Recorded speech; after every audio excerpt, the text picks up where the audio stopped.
तो अगर स्टूडेंट यहाँ पे सवाल दिया हुआ है दैट कि a planet is revolving around a very massive star in a circular orbit of radius r with a time period of revolution t. ठीक है, एक स्मॉल प्लैनेट है, ये बड़ा सा एक स्टार है और एक छोटा सा प्लैनेट है। तो ये जो है इसके चारों तरफ ऐसे जो है घूम रहा है। ठीक है, और ये जो ऑर्बिट बन रहा है यहाँ पे, इस ऑर्बिट का जो रेडियस है ये आर है, एंड साथ ही साथ एक बार घूमने में जो समय लग रहा है वो टी है, मतलब टाइम पीरियड। तो if gravitational force between planet and star, देखिए प्लैनेट के बीच का और ग्रेविटेशनल फोर्स जो हम लोग अर्थ के बीच का, मतलब कि कुछ ऐसे लगेगा यहाँ पे, प्लैनेट पे ऐसे लगेगा ग्रेविटेशन का फोर्स। तो ये जो ग्रेविटेशन का फोर्स है ये डायरेक्टली प्रोपोर्शनल है r⁻⁻⁵ के। ठीक है, ये r⁻⁻⁵ के डायरेक्टली प्रोपोर्शनल है। आर यहाँ पे क्या, ऑर्बिट का रेडियस है। तो टाइम पीरियड जो होगा वो किसके प्रोपोर्शनल होगा, ये हम लोग को निकालना है। प्रोपोर्शनल मतलब किस पे डिपेंड करेगा या किसके वजह से वो प्रभावित होगा या इफेक्टेड होगा। ठीक है, तो देखिए आप यहाँ पर ध्यान दीजिए कि अगर आप फोर्स देखेंगे जो सेंटर की तरफ है वो ग्रेविटेशनल फोर्स है, और सेंटर से बाहर की तरफ कोई फोर्स होगा या नहीं होगा, पहले ये सोचना है।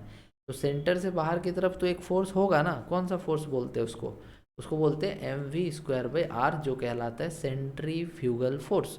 क्योंकि ये सेंटर की तरफ तो ग्रेविटेशनल फोर्स है, चलो भाई चलिए, अब सर्कुलर मोशन चल रहा है, v स्पीड से इसका मोशन हो रहा है, तो बाहर की तरफ सेंट्रीफ्यूगल फोर्स नहीं लगेगा, बिल्कुल लगेगा। तो यहाँ पर हमारा जो फोर्स है वो आ जाएगा इक्वल टू mv²/r।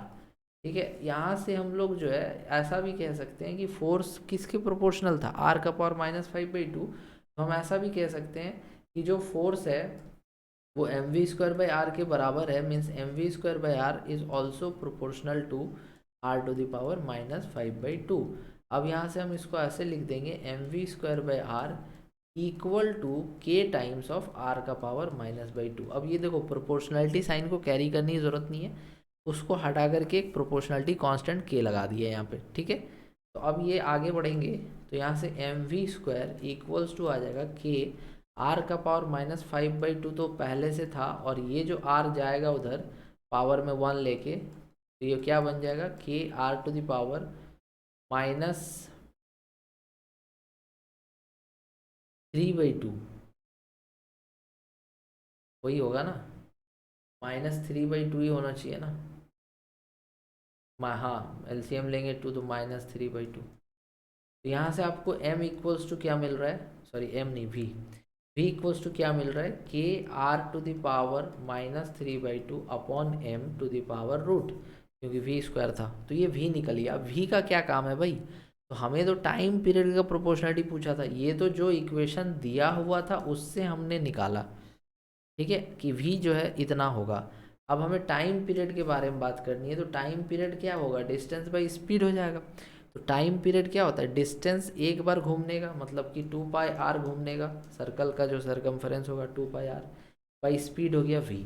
यहाँ से t equals to 2πr, v का वैल्यू तो निकाला था हमने, कितना था, तो √k r⁻⁻3/2 divided by m√m।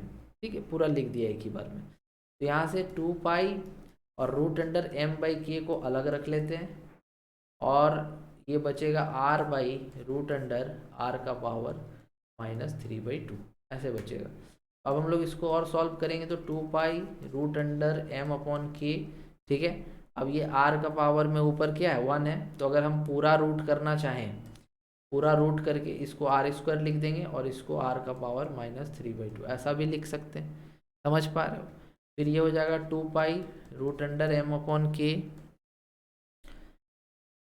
ये r का पावर -2 था ऊपर में, और नीचे से जाएगा -3/2, तो +3/2 हो जाएगा ऊपर जाके। तो यहाँ से आपको टाइम इक्वल्स टू क्या मिलेगा, 2π √m/k, और r का पावर में 7/2।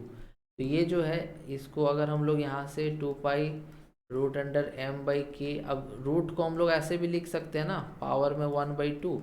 तो फाइनली जो है आपको यहाँ पे दिख रहा होगा कि टाइम इक्वल्स टू 2π √m/k और r⁻7/4 हो गया, और ये हमारा कांस्टेंट टर्म है। तो डायरेक्टली प्रोपोर्शनल की अगर बात करेंगे तो r⁻ 7/4 हमें यहाँ पे देखने को मिलेगा, जो कि आपका थर्ड नंबर ऑप्शन जो है यहाँ पे सही हो जाएगा।